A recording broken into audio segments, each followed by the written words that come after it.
Online জুয়া বৈধ কিনা? ব্যাপার কি? কমন পড়ে গেছে নাকি? অনেক বেশি কমন। ইন্না লিল্লাহি ওয়া ইন্না ইলাইহি রাজিউন। এটা তো আমার কল্পনাও ছিল না। আপনাদের সবার আওয়াজ শুনে বুঝতে পারলাম যে এটা ব্যাধি আকার ধারণ করে গেছে।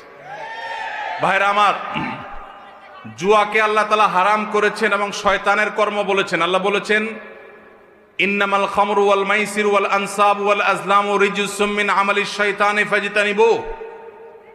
মদ এবং আরো কয়েকটি হারামের কথা বলে আল্লাহ বলেছেন জুয়া, এগুলা সবগুলো শয়তানের কর্মকাণ্ড, এগুলা থেকে বেঁচে থাকো। অতএব জুয়া, অফলাইনের জুয়া যেরকম হারাম, অনলাইনের জুয়াও সেই রকম হারাম। শুধুমাত্র আপনাদের এই সাতক্ষীরা এলাকাতেই নয়, গোটা দেশে আমাদের অনেক তরুণরা, অনেক মানুষ বুঝে না বুঝে বিভিন্ন মোবাইল অ্যাপসের মাধ্যমে বিভিন্ন রকম অনলাইন বেটিং এর সাথে, জুয়ার সাথে তারা জড়িয়ে যাচ্ছেন। তারা জানেনও না যে তারা হারামের সাথে জড়িয়ে গেছেন। এই হারাম তাদের শুধুমাত্র জাহান্নামকেই ত্বরান্বিত করবেন না, দুনিয়াতে তাদের অশান্তি অনেকটাই অবধারিত এবং নিশ্চিত।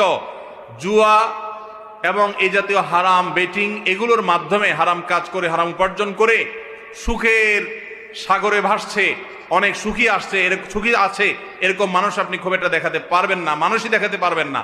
টাকা পয়সা হতে পারে, কিন্তু সুখ আল্লাহ তাআলা কখনো হারামে রাখেন নাই। যারা এই হারাম উপায়ে উপার্জন করছেন, যারা অনলাইনে বা অফলাইনে যেভাবে হোক জুয়া খেলে, বেটিং এর মাধ্যমে যারা উপার্জন করছেন, তাদের প্রতিটি পয়সা হারাম। তাদের ইবাদত কবুল হবে না, দোয়া কবুল হবে না, এবং যেই দেহ যা হারাম দ্বারা গঠিত হয়েছে, নবীজি সাল্লাল্লাহু আলাইহি সাল্লাম বলেছেন যে সেই দেহ জাহান্নামের জন্য উপযুক্ত, সেটা জাহান্নামে যাবে। অতএব আমরা খাঁটি মুসলমান হওয়ার জন্য, পরিপূর্ণভাবে ইসলামে দাখিল হওয়ার জন্য 5টা শর্তের কথা বলেছিলাম।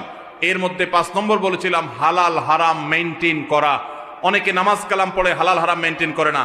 যারা অনলাইন জুয়ার সাথে আসক্ত আছেন, আল্লাহর জন্য এই হারামকে আজকেই ত্যাগ করে দেন, মোবাইল থেকে আনইনস্টল করে দেন এবং এই হারাম থেকে সরে আসেন। পরিশ্রম করেন, কষ্ট করেন, এরপরে কষ্ট করে উপার্জন করেন। নবীজি সাল্লাল্লাহু আলাইহি সাল্লাম বলেছেন, আফদালুল কাসবে কাসবুল ইয়াদ। হাত দিয়ে মানুষ যে কামাই করে, পরিশ্রম দিয়ে করে মানুষ যে কামাই করে, এটা হলো সবচেয়ে উত্তম কামাই। অতএব এই হারাম ছাড়বেন তো ইনশাআল্লাহ? আল্লাহ আমাদের যুবক ভাইদেরকে, সব ভাইদেরকে হারাম ছাড়ার তৌফিক দান করুন।